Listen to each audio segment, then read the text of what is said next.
This is a movie that takes place in another time and another place with unbelievable visual and special effects. The Matrix is a science fiction film, but it's also an action-adventure film. You see things that are fantastic.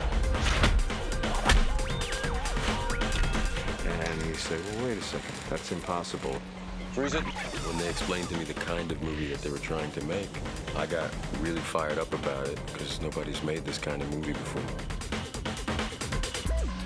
Synthesizing evolution, acting in the construct, giving flesh to a cartoon, soul to a machine. The movie takes place somewhere in the distant future. It is a time when computers rule the world. You have a world of people who believe they're real, but actually they're not. They're living inside a computer program, and there are a number of other people within that who are trying to liberate those people from their captivities. It's about the idea we take everything for granted. And then other times it feels like it's about hope and love and belief.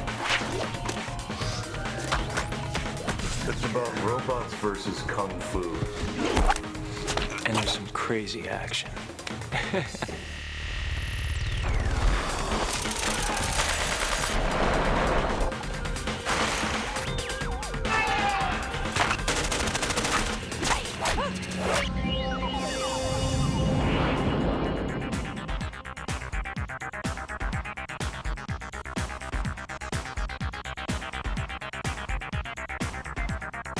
Sydney's a beautiful town. I gotta tell you, I've never seen nothing quite like it. What unemployed actor wouldn't want 5 months in Australia? That's better. Filming on a location in Sydney is actually a pleasure. We're in a great city that's got a lot to offer and a very professional crew. Well, here we are in Sydney in a beautiful new facility. This stage is literally brand new. We're the first movie in the stage. And we moved in here to build these sets. The paint was wet on the walls. I mean, it literally, do not touch the walls, they're wet.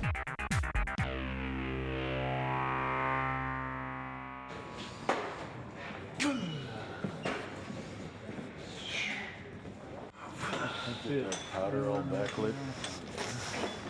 Pretty good. Is it okay if I kind of come forward? Like backwards? It's always a difficult thing to ask anybody, where do you get your ideas from? Nobody knows. They just sort of happen. A friend of ours asked us to come up with a concept for a comic book. We liked kung fu movies. We like Japanimation. We like, John Woo movies. And books that are, science fiction that is about the sort of nature of reality. You've been living in a dream world, Neo. This is the world as it exists today. What's interesting about the whole idea of cyberpunk is that it's a great way to create a sense of alienation and disconnection and alternate worlds being caught in sort of these quasi-dream, quasi-conscious states. Or you want me up like this? That's the one. That's the look. I first met Larry and Andy when I read Assassin, and it really was an incredible script. It was a very dark, edgy piece of material, and I really was impressed with that style. And they showed me this animated Japanese cartoon, and they said, we want to do that for real. And and that was an incredible idea to me. I mean, to actually see that animation come to life, and believe me, essentially it has.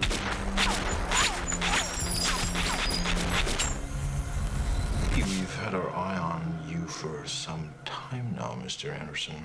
In one life, you're Thomas A. Anderson, program writer for a respectable software company. The other life is lived in computers, where you go by the hacker alias Neo and are guilty of virtually every computer crime we have a law for. I play a man named Thomas Anderson who's looking for a man named Morpheus who's played by Laurence Fishburne. I'm searching for the answer to a question. The question is, what is the Matrix? My character feels that the answer to this question will somehow make sense of his life. At last.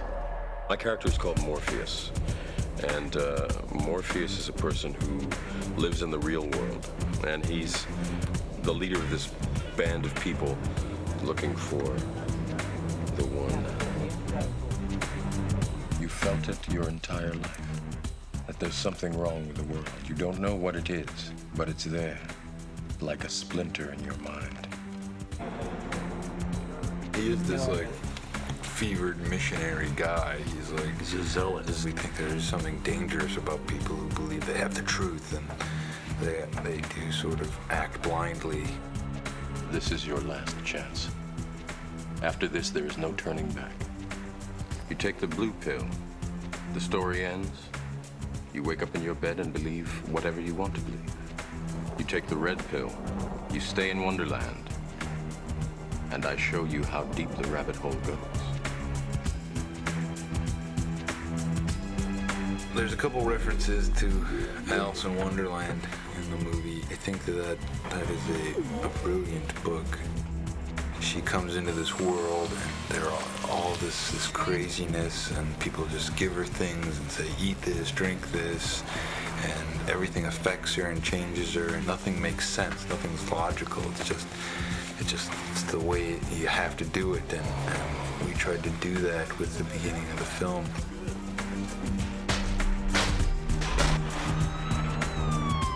The thing that I love about Trinity is that I'm portraying someone who's really, really strong and who has a real mission and a real purpose. Can you fly that thing? Not yet. Operator. Tank, I need a pilot program for a B-212 helicopter. She's a warrior, yet I don't think that she's lost being a woman. Son. Oh, shit. Agent Smith is the law enforcement, and he's a seemingly invincible machine who develops these wonderful human frailties. There was an accident. Goddamn car accident. Cypher was a strong disciple of Morpheus, but now I've had second thoughts. Did he tell you why he did it? Why you're here? Jesus. What a mind job. So you're here to save the world.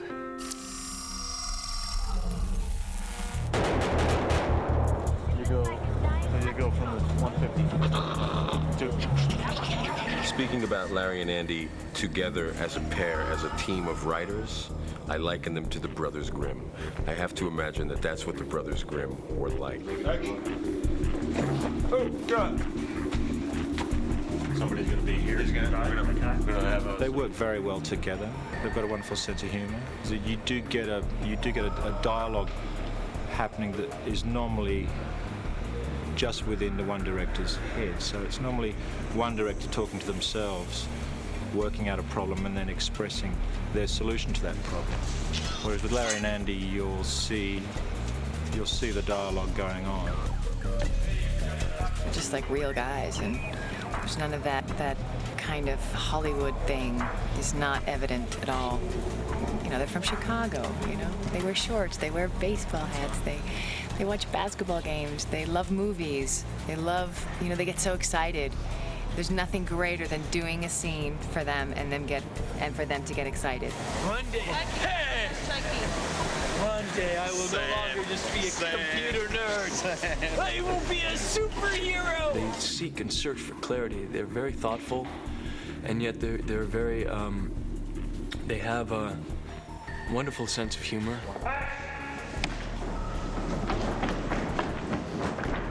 It's really, you know, unusual that directors are so sure of what they want. They write the script, they know exactly what they want, they know exactly what angle they want to see it at, what the actor should say, how he should turn, when he takes the breath in his speech. I mean, they know it exactly.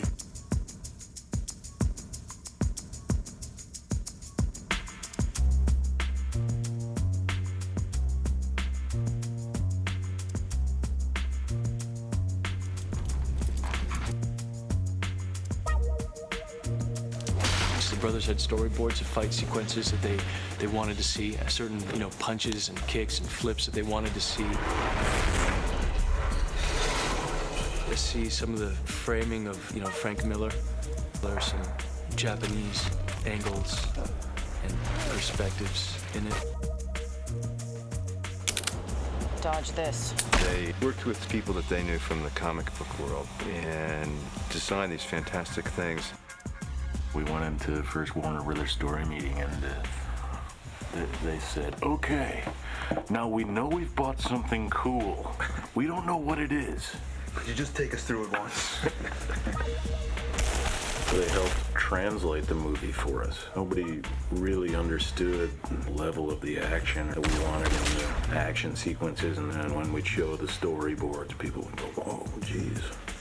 The scale that you can pull off in comics is just always fantastic. You can freeze a moment and make an image that sort of sustains. There's some action I think you can do a lot better in comics. There's some things that work better in film. Kung Fu is great on film. Now, I'm supposed to start with these operation programs first. That's Major Barton shit. Let's do something a little more fun. How about combat training? Jiu-jitsu? I'm going to learn jiu-jitsu.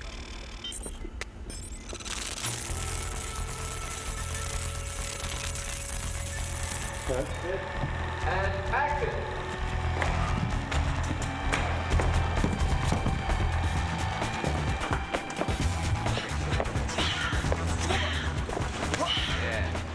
Too close. Or just throw your chest out.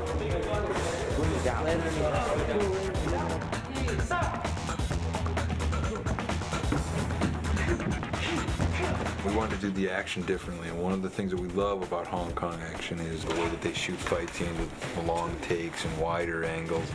But they also do this wire work, which is, it's very fluid, and people, fly around and jump incredibly. It's very balletic, and everybody has a superhuman and supernatural grace. We wanted to bring that kind of wire work to our movie.